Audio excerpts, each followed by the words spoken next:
मेरा नाम कमल सोमानी है। मैं सोमानी कनक सीड्स का मैनेजिंग डायरेक्टर हूँ।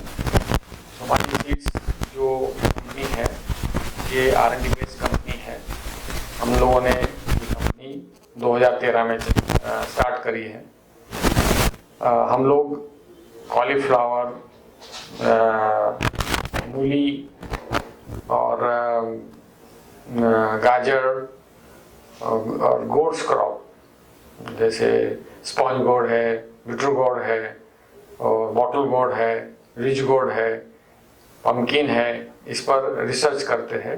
हमारे 5 R&D फार्म्स है। इन 5 R&D फार्म के अंदर अच्छे साइंटिस्ट है जो काम कर रहे हैं और काफ़ी अच्छे प्रोडक्ट हम लोगों ने डेवलप कर रहे हैं और मार्केट में दिए हैं। किसान लोग बहुत उत्साह से ये बता रहे हैं कि हमारे प्रोडक्ट बहुत अच्छे आ रहे हैं और उनको इससे काफ़ी मुनाफा मिल रहा है। जैसे कि हमारी एक मूली है क्रॉस 35, ये मूली बहुत ही अच्छी है और साल में 9 महीने इसको लगाया जा सकता है और इसका उत्पादन 30 से 32 दिन में तैयार हो जाता है।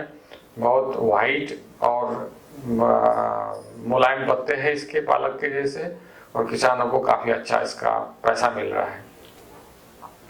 इसी प्रकार कॉलीफ्लावर है हमारी अर्ली बसंत है, अर्ली बरखा है, उसके बाद में एक खुशी नाम की कॉलीफ्लावर है, एक अर्ली विंटर है। ये चारों कॉलीफ्लावर का बहुत ही अच्छा रिजल्ट आ रहा है और किसान भाई लोग बहुत खुश है और ये उन लोगों ने काफ़ी इससे फ़ायदा मिला है उन लोगों को। एक हमारा करेला है बिटर गोड, हाइब्रिड बिटर गोड प्रताप के नाम से, वो नॉर्थ इंडिया में बहुत ही पॉपुलर हो रहा है। किसान हर जगह जा करके उसकी डिमांड कर रहे हैं। किसान ये काफ़ी वायरस टॉलरेंट है और काफ़ी गर्मी सहन कर सकता है। इस टाइप के कई प्रोडक्ट्स हैं जो किसान भाई लगा करके उससे काफ़ी मुनाफा कमा रहे हैं। सर, आजकल बंगाल में व्हाइट स्नो धूम मचाई हुई है मूली, उसके बारे में थोड़ा सा बता दीजिए। व्हाइट स्नो एक मूली है जो ठंड के दिनों में लगाई जाती है। ये 50 से 55 दिन में तैयार हो जाती है और इसकी जो बुआई है वो अगस्त महीने से शुरू की जा सकती है, नवंबर तक के किसान लगा सकते हैं। हमारे जो भी प्रोडक्ट हम लोग तैयार कर रहे हैं उसमें जो सोइंग पीरियड है, जिसको बुआई का सीजन बोलते हैं, वो काफ़ी लंबा रखते हैं ताकि किसान भाई किसी भी समय में उसको लगा करके उसका उत्पादन ले सके। तो सर, कितने स्टेट में आप काम कर रहे हैं अपने सीड्स को लेकर? अभी हम लोग पूरे भारतवर्ष में काम कर रहे हैं। इसमें सिर्फ 3 स्टेट्स में, महाराष्ट्र, आंध्र प्रदेश और तमिलनाडु, इन 3 स्टेट्स में हम लोग काम नहीं करते हैं। बाकी सारे पूरे भारत में हम लोग काम करते हैं। जी सर, अन्य जो सीड्स कंपनियां उनसे कैसा चैलेंज फेस करते हैं? जो अच्छी सीड कंपनियां हैं उनका आपस में तो कॉम्पिटिशन रहता ही है और हम लोग तो ये कोशिश करते हैं कि किसान की खुद की क्या डिमांड है, उसकी क्या रिक्वायरमेंट है, वो किस चीज़ में डिफ़िकल्टी फेस कर रहा है, उसको ध्यान में रखते हुए उस टाइप की हम वैरायटी तैयार करते हैं जिससे उसको मतलब लगाने में काफ़ी फ़ायदा हो।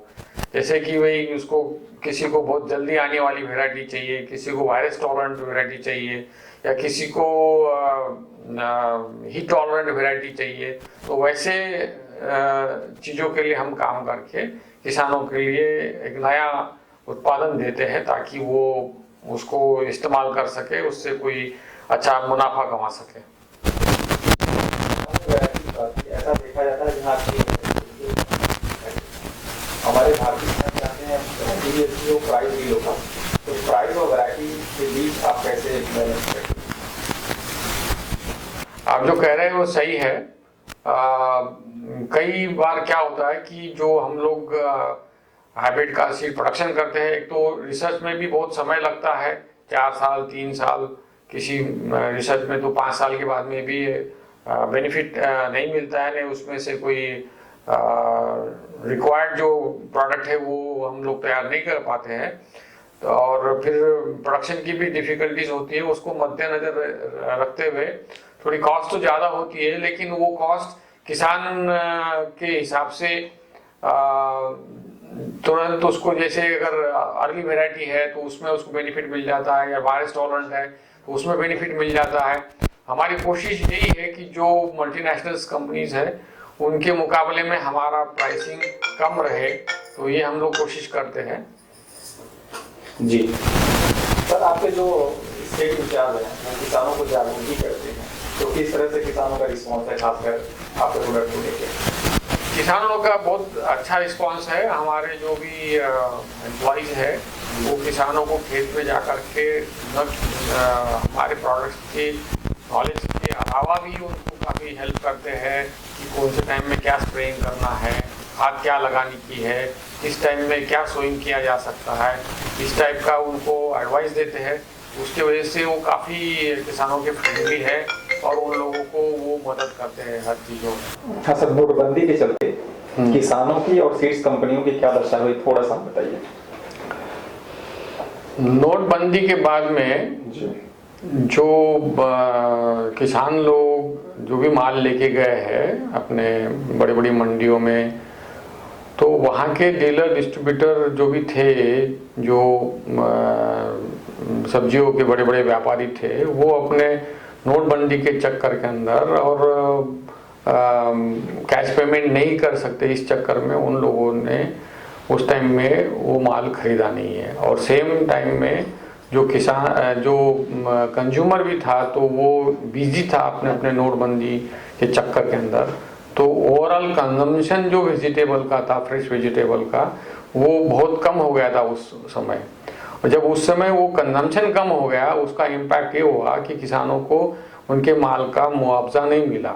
जो जैसे बंद गोभी है, तो बंद गोभी का 60 किलो का जो एक कट्टा होता है, जो 1,1200 रुपये में जो बिकता था, वो 100 रुपये में भी कोई लेने के लिए तैयार नहीं था। तो ये सारी प्रॉब्लम किसान लोगों ने फेस करी है। इस वजह से उस टाइम में किसान लोगों को भारी नुकसान उठाना पड़ा, और उसका इम्पैक्ट ये हुआ कि अगले 6 महीने तक के किसान लोगों ने नई फ्रेश सब्जियां लगाना बंद कर दिया था, या जो उनके पास में पुराना बीज था या उनका खुद का जो सेव्ड बीज था वही उन लोगों ने इस्तेमाल किया। उस वजह से सारी जितनी बड़ी बड़ी कंपनियां थी उनके सीड के कंजम्पशन पर और ओवरऑल सेल पर काफ़ी इम्पैक्ट आया, और उसका इम्पैक्ट काफ़ी दिनों तक के, यानी मार्च से 2016 नवंबर से लगा करके अगस्त 2017 के अगस्त सितंबर तक के देखने में आया। जी सर, कहीं कहीं इम्पैक्ट पड़ा है नोटबंदी से किसानों पे, इस पे भी सरकार 2022 तक किसानों की आय दोगुनी करने की सोच रही है। आपको क्या लगता है कि 2022 तक ये टारगेट पूरा किया जा सकता है?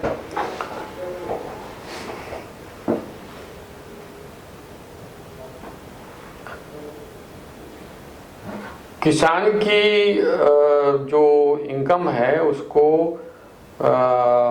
दुगनी 2022 तक के करनी है। ये गवर्नमेंट ने एक नया बीड़ा उठाया है, और बहुत हद तक के वो लोग उसमें सक्सेसफुल भी रहेंगे।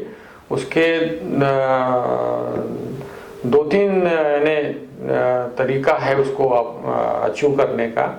एक तो किसान को कोई ना कोई जोड़ धंधे से उनको जोड़ना पड़ेगा, जैसे बकरी पालने का है, मेंढी पालना है, उसमें से जैसे शीप पालन से जो एक ऊन का धंधा होता है, या फिर पोल्ट्री फार्म है, डेयरी फार्म है, इस टाइप के जोड़ धंधे जब लगाएंगे तो ही वो किसान की इनकम दुगनी हो सकती है। और गवर्नमेंट उसको करने में पूरी कोशिश कर रही है। प्रोडक्शन दुगना करना ये उद्देश्य नहीं है, किसान की इनकम दुगना करना ये मेन मुद्दा है और वो पॉसिबल है। उसके अंदर जो उनको नई तकनीकी दे करके उनका खर्च कैसे कम करना और जोड़ धंधे से किस टाइप उसकी इनकम बढ़ाना, ये दो चीज सोचने की बात है और वो हो सकता है, पॉसिबल है। सर, सोमानी कनेक्ट सीड्स आने वाले समय में और क्या नया करने वाली है? हम लोगों के जो रिसर्च चल रहे हैं उसके अंदर जैसे बहुत समय यानी 2-3 महीने सोइंग विंडो की कॉलीफ्लावर है, या मूली जैसे हमने आपको बताया कि हमारी एक मूली है जो साल में 9 महीने लगाई जा सकती है। तो इस टाइप के प्रोडक्ट हम लोग डेवलप करना चाहते हैं कि किसान जो हमारा प्रोडक्ट ले उसको कम से कम 6 महीने तक के उसकी बुआई कर सके, 3 महीने तक के बुआई कर सकते। तो इस टाइप के हम लोग प्रोडक्ट को नए प्रोडक्ट डेवलप करना चाहते हैं। जनरली होता क्या है कि सीज़न बहुत छोटा होता है, कोई भी कॉलीफ्लावर लिया 1 महीने के भीतर लगाना पड़ता है, किसान के पास में समय है नहीं है, उसकी लैंड तैयार है, ज़मीन तैयार है या नहीं है, तो ये सारी चीज़ें वो समय अनुसार कर नहीं सकता है। तो इसलिए हम लोग इस टाइप के प्रोडक्ट डेवलप करने की कोशिश कर रहे हैं कि जो उसकी सोइंग विंडो काफ़ी लंबी है। सर, किसानों के लिए आप क्या संदेश देना चाहते हैं? किसान लोगों ने अच्छी जो R&D बेस्ड कंपनी है उन्हीं के बीज लगाना चाहिए, और जो लोकल बीज कंपनी है या जो जिन पर विश्वास नहीं है, जिनका उन्होंने कभी बीज इस्तेमाल नहीं किया है, उनके बीज उन्होंने नहीं लगाना चाहिए। तो ये मेन इम्पोर्टेंट है। के बारे में आपकी क्या राय है? फसल क्रांति मैगजीन काफ़ी किसानों के लिए इंफॉर्मेशन अच्छा दे रही है, तो किसानों ने उसको रेगुलर पढ़ते रहना चाहिए। इसमें बुजुर्ग किसान के काफ़ी एक्सपीरियंस भी छापे हैं, नए नए क्या क्या रिसर्च हो रहा है उसके बारे में भी जानकारी दी जा रही है। तो एक अच्छी मैगजीन है, तो वो लोग अगर किसान लोग इसको पढ़े तो इससे काफ़ी उनका फायदा हो सकता है। Okay sir, thank you.